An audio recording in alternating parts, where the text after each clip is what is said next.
बच्चा जिसे ना बाप का नाम मिला, न संपत्ति, और पिता की दी गई एकमात्र निशानी भी छीन ली गई। वो गरीबी में पला बढ़ा और एक मामूली मजदूर से चंदन तस्करों का लीडर बना, अपनी बुद्धिमत्ता और साहस के दम पर। मगर बचपन से लेकर जवानी तक एक चीज थी जो बदली नहीं, वो थी उसकी अकड़।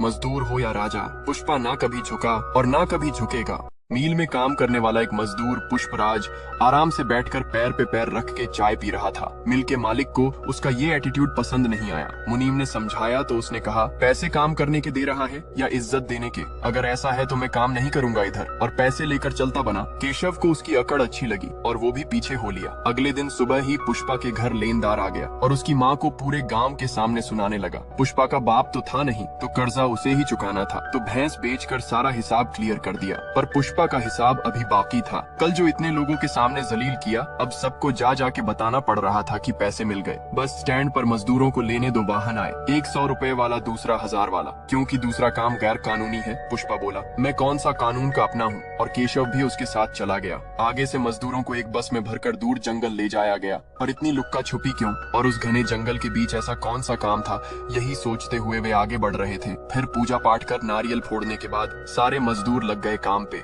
मतलब बहुमूल्य लाल चंदन के पेड़ों की कटाई करने। ऊपर बैठे एक आदमी ने पुलिस की गाड़ी आते देख ली और सबको बता दिया। लोग पुलिस के डर से काटी हुई लकड़ी छोड़ के भागने लगे, पर पुष्पा ने समझाया, इतनी मेहनत करने के बाद ऐसे ही छोड़ के भाग जाओगे? मेरे पास एक रास्ता है बचने का। मजदूरों में खौफ की वजह था डीएसपी गोविंद। उसे देखते ही चंदन तस्कर जान बचाकर भागने लगते थे। उसके रहते लाल चंदन की कटाई और तस्करी करना बहुत मुश्किल था। पर आज मजदूर भागे नहीं। वे बोले, हम तो बकरी चराने आए हैं। पर गोविंद बोला, बकरी चराने में कुल्हाड़ी का क्या काम? इस पर पुष्पा ने अपने स्टाइल में धमकी दे डाली और बता भी दिया कि पेड़ काटने आए हैं। गोविंद का दिमाग गर्म हो गया। उसने खोपड़ी पर बंदूक रखकर पूछा, माल कहाँ है? पर पुष्पा ने मजदूरों में जोश भर दिया था। पुष्पा की निडरता और मजदूरों की संख्या देखकर गोविंद को मजबूरन पीछे हटना पड़ा, और इन लोगों ने भी पेड़ से अपनी लकड़े नीचे उतारे, जो कि पुलिस से बचने उन्होंने ऊपर टांग दिए थे। पहली बार किसी आदमी ने भागने के बजाय सामना किया और माल बचा लिया। उन लकड़ियों को लेकर वे दूसरी जगह गए। वहाँ वजन के हिसाब से सभी को अपने हिस्से के पैसे दे दिए जा रहे थे। केशव पुष्पा से बोला,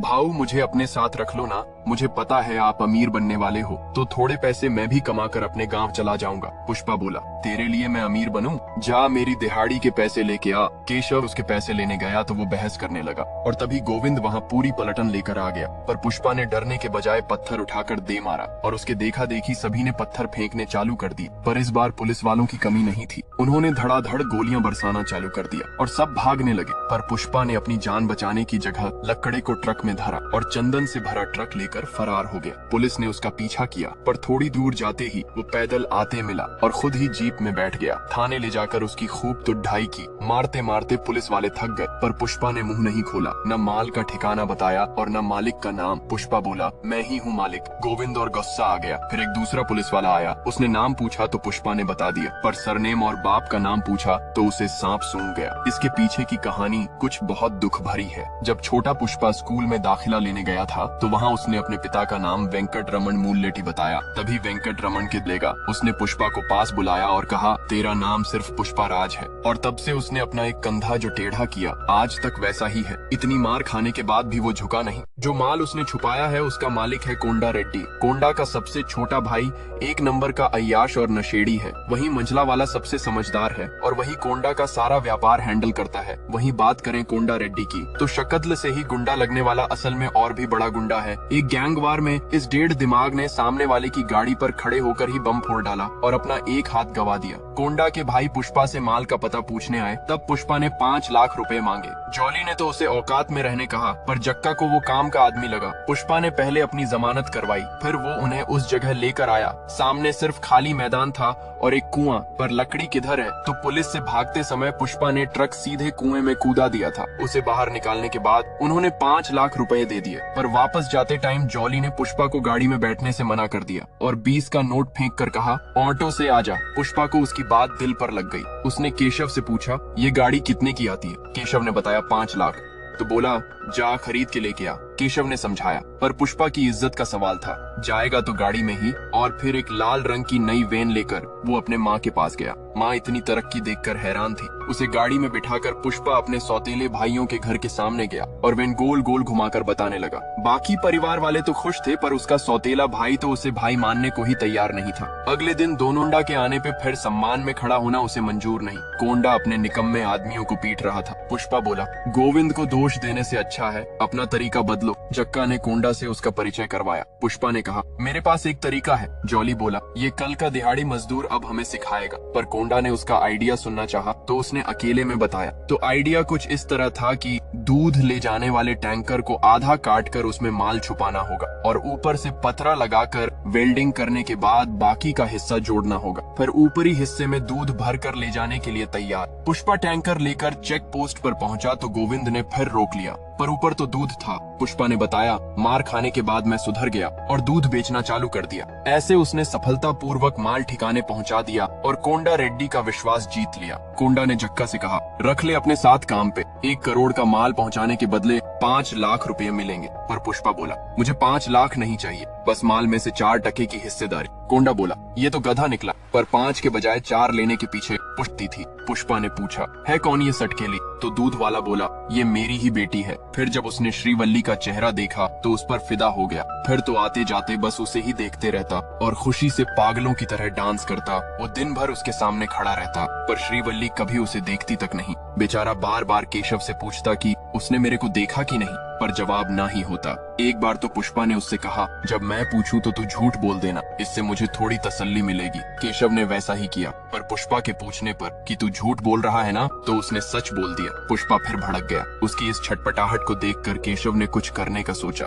जब श्रीवल्ली और उसकी सहेलियां फिल्म देखने गई तो पता चला इतने पैसे तो है ही नहीं। तब केशव ने उन्हें 1000 रुपए दिए और बदले में श्रीवल्ली से पुष्पा को ताड़ने को कहा। ऊपर से जॉली रेड्डी भी श्रीवल्ली पर अपनी गंदी नजर डाले हुए था। अगले दिन मंदिर में दर्शन करने के बाद केशव ने पुष्पा से कहा कि मैंने तेरे लिए पुजारी को 1000 रुपए देकर स्पेशल पूजा करवाई है। आज श्रीवल्ली तुझे जरूर देखेगी। पर पुष्पा को कोई उम्मीद नहीं थी। फिर भी उसने आखिरी बार उसकी तरफ देखा। सहेलियों के कहने पर श्रीवल्ली भी उसे देखकर झूठ मुठ की स्माइल देने लगी। पुष्पा की तो खुशी का ठिकाना नहीं रहा दिए थे, इसलिए मैंने देखा पुष्पा की इज्जत का फालूदा हो गया। काम भले ही कैसा हो, पर चरित्र साफ था। आज केशव ने उस पे भी दाग लगवा दिया। पुष्पा ने पूछा, देखने के 1000 लिए क्या? अब जा उसको 5000 दे और बोल मुझे पप्पी देने को। तूने बदनाम कर ही दिया तो अब कर ये भी। इधर पुष्पा के बताए तरीके से टैंकर भर भर के माल भेजा जाने लगा और गोविंद हाथ ही मलता रह गया। माल सिर्फ टैंकर ही नहीं, बल्कि एम्बुलेंस और बारात ले जाने वाले ट्रैक्टर से भी भेजा जा रहा था। सब बढ़िया चल रहा था, लेकिन एक दिन गोविंद ने टैंकर को डंडे से ठोक कर देख लिया।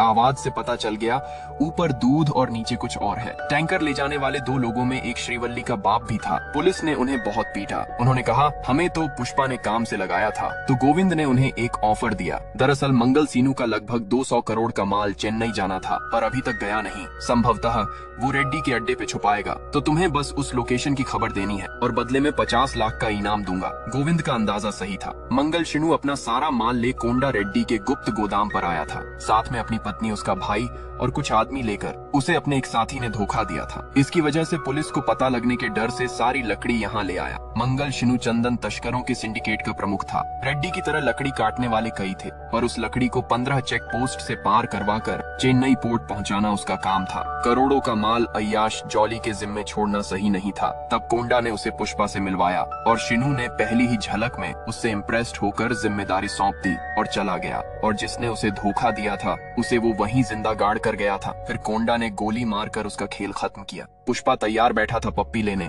मुंह में इलायची लेके। श्रीवल्ली की सहेलियों ने उसे जबरदस्ती वैन में भेज दिया, पर वो रोने लगी और बोली, मैं सिर्फ अपने पति को दूंगी पप्पी। उसे रोता देख सहेली ने पुष्पा से कहा, क्या किया तूने कल मुए? और श्रीवल्ली को अपने साथ लेकर चली गई। बेचारा पुष्पा फिर ठगा गया। उसने ठान लिया, पैसे तो वसूल करके रहूंगा। अगले दिन वो गोडाउन पर गया तो पता चला जॉली रात भर वहाँ पार्टी करता रहा और माल लोडिंग नहीं करने दिया, जबकि पुष्पा ने रात में ही माल चेक पोस्ट से पार करवाने का कहा था। फिर जब वो गोडाउन में जॉली का लगाया ताला तोड़कर अंदर घुसा तो देखा एक लड़की वहाँ बैठी रो रही थी। पुष्पा ने उसको अपना शर्ट पहनाया और घर भेज दिया। 8 टके का हिस्सेदार हूँ मैं। इतने में कोंडा रेड्डी का फोन आ गया। उसने बताया पुलिस को ठिकाने का पता चल गया है, पर पुष्पा ने उसे जवाब देने के बजाय माल ठिकाने लगाना सही समझा और बाहर जाकर मजदूरों से कहा, सारी लकड़ियां नदी में फेंक दो। गोविंद फौज लेकर निकल चुका था। पुष्पा ने अपनी गाड़ी से 5 लाख रुपए निकालकर केशव को दिए और मोटरसाइकिल से कहीं भेज दिया। फिर खुद कुल्हाड़ी लेकर सीधे लकड़ी के गट्ठे पर चढ़ गया और एक एक कर रस्सी काटने लगा, जिससे सारी लकड़ी नदी में गिरने लगी। कोंडा ने जॉली को कहा कि उसमें शिनू का भी माल है, वो उसे देख लेगा, तू वहाँ से निकल जा। पुष्पा अपनी जान पर खेलकर माल ठिकाने लगा रहा था। दूर पड़ी लकड़ियों को उसने जेसीबी से फेंका। पुलिस तब तक वहाँ आ गई और सारा काम खत्म करने के बाद देखा तो एक टुकड़ा रह गया। पुष्पा ने तुरंत उसे भी फेंक दिया। गोविंद आया तो फिर उसे कुछ नहीं मिला। वो बहुत गुस्से में था, मगर बेचारा कुछ नहीं कर सका और चला गया। पर लकड़ियां कहाँ गई? तो लकड़ी नदी में बहाव के साथ बहती हुई आगे बढ़ी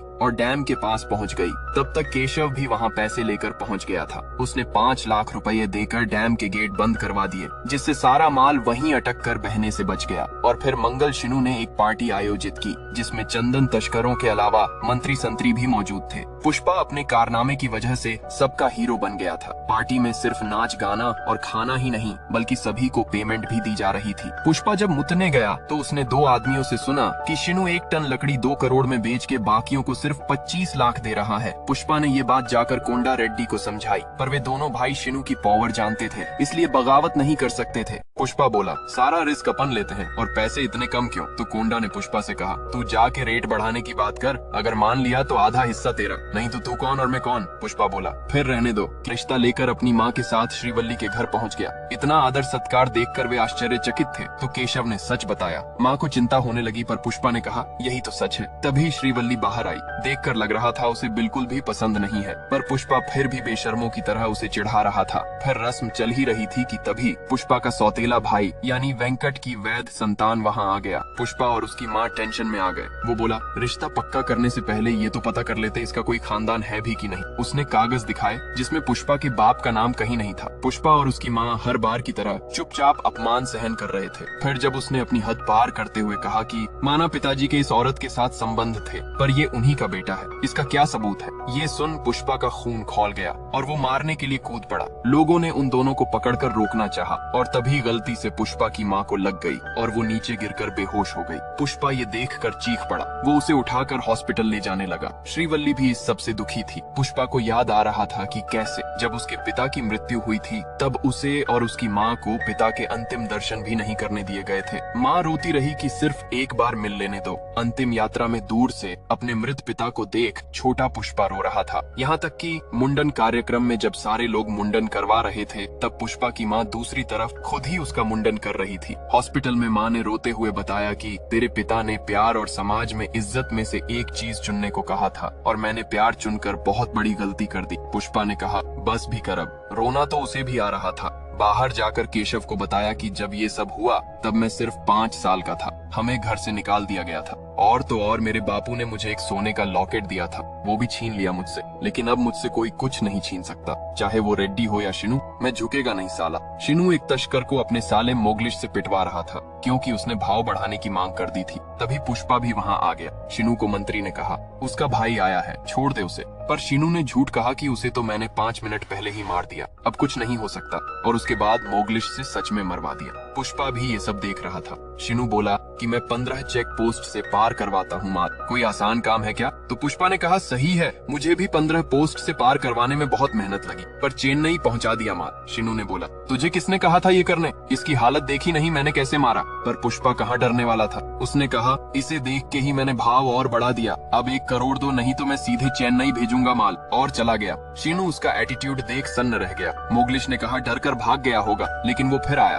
और शिनू के फोन से ही चेन्नई वाले मुरुगन से बात की और बताया कि अब से हम सीधे तुमसे डील करेंगे। तभी शिनू के आदमियों ने उस पर हमला कर दिया। लेकिन ये कोई साधारण तस्कर नहीं है, पुष्पा है पुष्पा। उसने सभी को अच्छे से तोड़ा। फिर एक एक को ढेर करने के बाद शिनू पर छत गिरा दी और बंदूक लेकर कहा, तुम्हें क्या लगा मैं डर जाऊंगा? फ्लावर नहीं फायर है मैं। वहाँ से वो सीधा चेन्नई पोर्ट चला आया, पर मुरुगन के आदमी ने मिलने से मना कर दिया। तो पुष्पा ने उसे एक सैंपल दिया। वो एक उत्तम क्वालिटी का चंदन था। उसे देखकर मुरुगन खुद उनके पास आया और बोला, 1 नंबर माल है। दरअसल इस तरह तरह के चंदन के लिए घने जंगल में जाना पड़ता था और माल तो ट्रकों में भर के पहले ही वहाँ आ चुका था। पुष्पा ने बताया पूरा 10 टन माल है, पर मुरुगन शिनू की वजह से डायरेक्ट डील नहीं कर रहा था। फिर जब उसे पता चला ये कोंडा रेड्डी का माल है तो वो फट से मान गया और भाव भी फिक्स कर लिया। फिर पुष्पा ने कोंडा को फोन लगाया, लेकिन उसे मुरुगन से मिलने वाली बात पसंद नहीं आई। उसने कहा तुझे शिनू के पास जाने कहा था ना।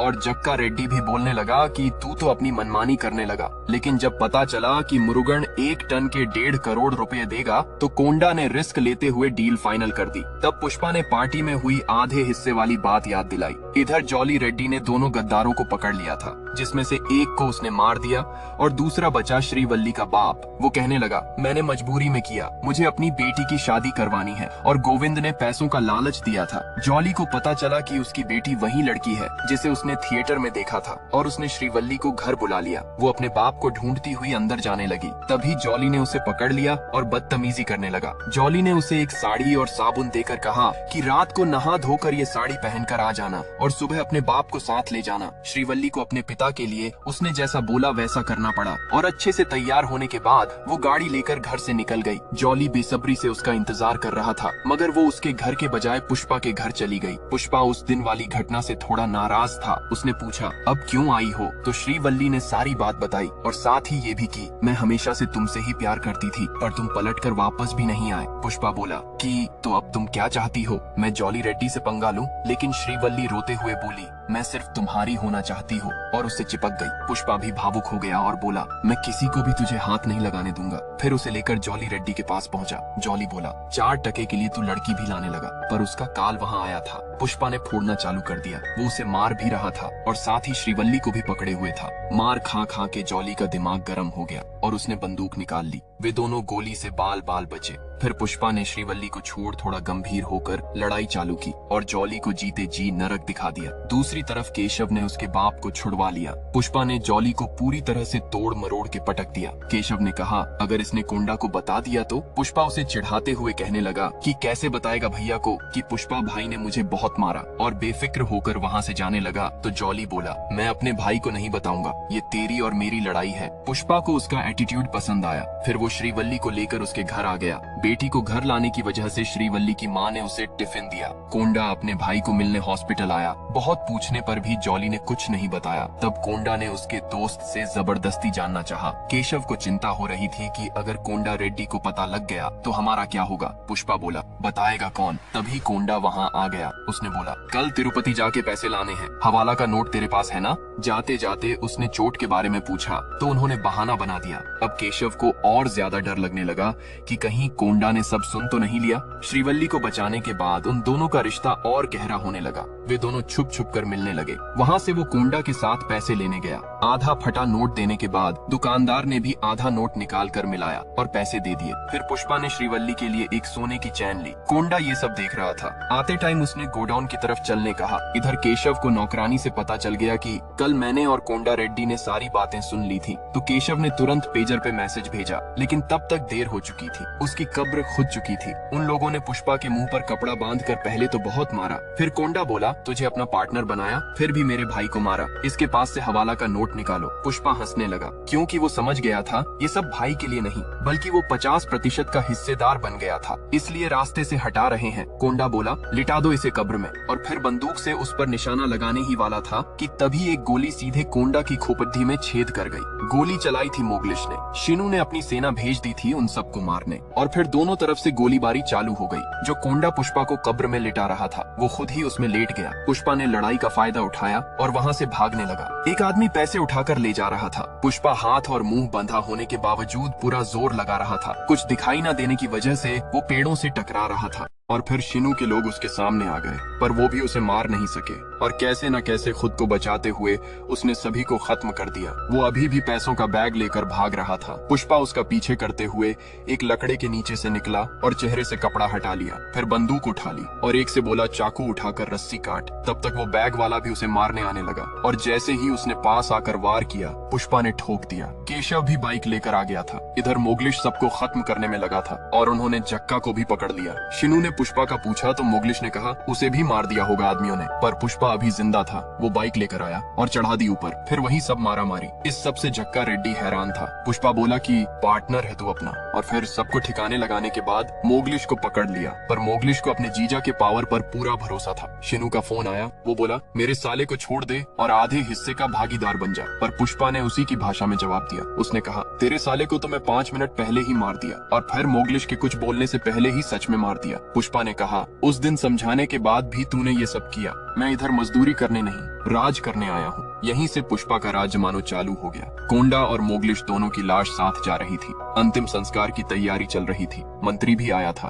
तभी पता चला शिनू भी आया है। उसे मंत्री ने बुलाया था। शिनू अपने साले की बॉडी लेने आया था, पर मंत्री ने बोला पहले बैठकर मामला सुलझा लो। वो बोला दुश्मनी इन्होंने शुरू की। तो पुष्पा ने मंत्री के सामने बैग खाली कर दिया और बताया कि 1 टन माल का 1.5 करोड़ रुपया मिला है और ये 50 बोलता था, इसीलिए दुश्मनी शुरू हुई। बाकी के तस्कर भी अचंभे में थे। शिनू बोला पहले मेरे साले को मारा, अब सबको भड़का रहा है, तुझे तो छोड़ूंगा नहीं। पर मंत्री ने उन्हें रोका और पूछा कि पहले बता पैसे कम क्यों दे रहा था। शिनू बोला तुम लोगों के साथ इतना किया भूल गए। दूसरे भी कहने लगे ये नहीं होते तो माल चेक पोस्ट से पार कैसे जाता। तो पुष्पा ने समझाया कि मैंने भी करवाया है, कोई बड़ी बात नहीं। अगर इसे बीच से हटा दे तो ज्यादा पैसे बचेंगे, और रेट अभी 1.5 करोड़ मिला है, आगे 2 से 3 करोड़ भी मिल सकता है। बहुत से लोग खरीदने के लिए तैयार बैठे हैं और माल सिर्फ अपन लोगों के पास है। फिर जक्का ने कहा बैठ के समझा। तो पुष्पा ने कहा साहब मुझे सिर्फ एक मौका देके देखो, मैंने आज तक माल पुलिस के हाथ नहीं लगने दिया। तो मंत्री ने भी इतने पैसे देखकर और पुष्पा से इम्प्रेस्ड होकर उसे सिंडिकेट का मुखिया बना दिया। अब से सब लोग उसी को माल बेचेंगे।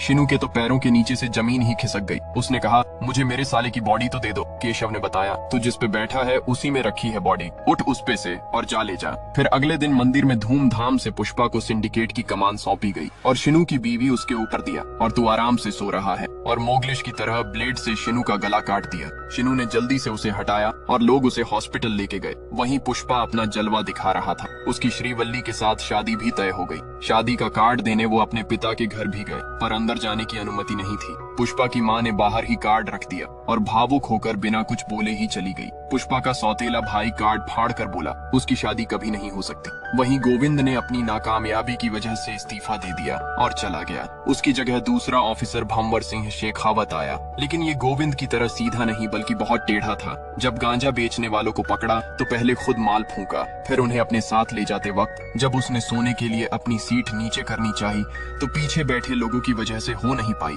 बस इसीलिए उसने 2 लोगों को ठोक दिया। बाद में जब मीडिया वालों ने पूछा तो उसने 2 लोग कम बताए। अब नया एसपी आया था तो पुष्पा उससे शुरू से ही सेटिंग जमाने के लिए पुलिस स्टेशन आ गया। एक पुलिस वाले ने शेखावत को उसका परिचय दिया। पुष्पा बाकी लोगों की तरह उसे भी तू तुकार करते हुए बोलने लगा। उसने कार्ड देकर कहा मेरी शादी में आना और साथ में 1 करोड़ रुपए कमीशन के दिए। फिर उसने टेबल साफ कर नोटों की गड्डियां जमाई और गिनना शुरू कर दिया। सारे नोट गिनने के बाद वो बोला कुछ कम है, पर वे लोग तो गिन के लाए थे। फिर भी केशव ने बैग उठाया और सबको फिर से गिनने लगाया। शेखावत बोलने लगा कि इसकी और मेरी शर्ट एक जैसी है, पर इसकी शर्ट पे लेबल नहीं लगा है। बोले तो ब्रांड का नाम, जैसे वो होता है ना सरनेम या कहे बाप का नाम, इसीलिए तो तेरी वैल्यू नहीं है। बचपन से जिस अपमान को सह रहा था पुष्पा, आज फिर वही हो रहा था। शेखावत बोला जिसकी खुद की कोई औकात नहीं, उसको दूसरों की भी नहीं दिखने वाली पत्नी के बारे में भी उल्टा सीधा बकने लगा। तो पुष्पा ने गुस्से में अपनी मुट्ठी भींच ली। शेखावत ने कहा यहाँ सिर्फ मैं ही गुस्सा कर सकता हूँ, और हाथ पर बंदूक लगाते हुए बोला खोल मुट्ठी नहीं तो चला दूंगा। और केशव को फिर से नोट गिनने कहा, पर पुष्पा ने उन्हें रोक दिया और कहा तुमको और कितने पैसे चाहिए साहब। शेखावत इससे भी खुश नहीं हुआ, पर पुष्पा ने उसे सर कहा। तब वो लाइन पे आया,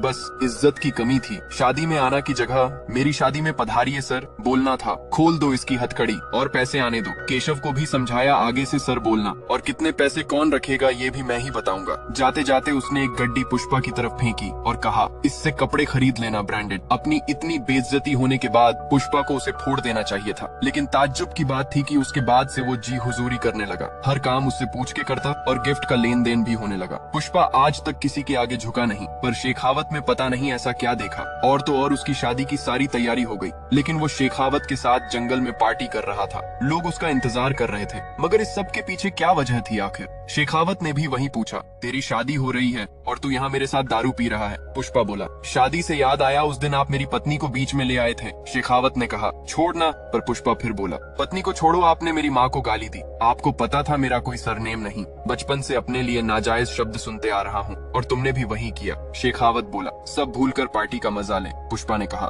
तुम्हारी बंदूक में एक गोली ज्यादा है। शेखावत ने बंदूक दिखाई तो पुष्पा ने कहा, तब जो गोली मेरी मुट्ठी में लगनी चाहिए थी वो अभी भी इसमें है। फिर अपनी मुट्ठी में गोली मार ली और कहा, ये देख, ये मेरे बाप का खून है जो मेरी रगों में बह रहा है, यही है मेरा ब्रांड। और बोला, तुझे क्या लगा मैं गोली से डर जाऊंगा? मैं चुप था क्योंकि मेरी माँ शादी से बहुत खुश है। मैं कोई बवाल नहीं करना चाहता था, लेकिन मैं झुकेगा नहीं। शेखावत बोला, तू ये सही नहीं कर रहा। तो पुष्पा ने डराते हुए उससे कपड़े निकालने को कहा और मजबूरन उसे पहले शर्ट फिर पैंट निकालना पड़ा। उसके बाद पुष्पा ने भी अपने कपड़े उतार दिए और कहा, पता चला कैसा लगता है किसी को बेइज्जत करते वक्त। अब हम दोनों नंगे हैं, पर एक अंतर है, मैं एक मामूली से मजदूर से सिंडिकेट का लीडर बना। अगर बिना कपड़े के भी कहीं जाऊं तो लोग पुष्पा भाऊ कहेंगे, पर तू ऐसे जाएगा तो गली का कुत्ता भी नहीं पहचानेगा। अब पता चली औकात, अब से तेरी कोई इज्जत नहीं करेगा और ना तुझे एक फूटी कौड़ी मिलेगी। जो करना है कर ले। पुष्पा वहाँ से चला गया। शेखावत बंदूक होते हुए भी कुछ उखाड़ नहीं पाया और नंगा ही अपने घर पहुंचा तो उसके कुत्ते ने ही उसे पहचानने से इनकार कर दिया और भौंकने लगा। शेखावत ने उसे वहीं ठोक दिया,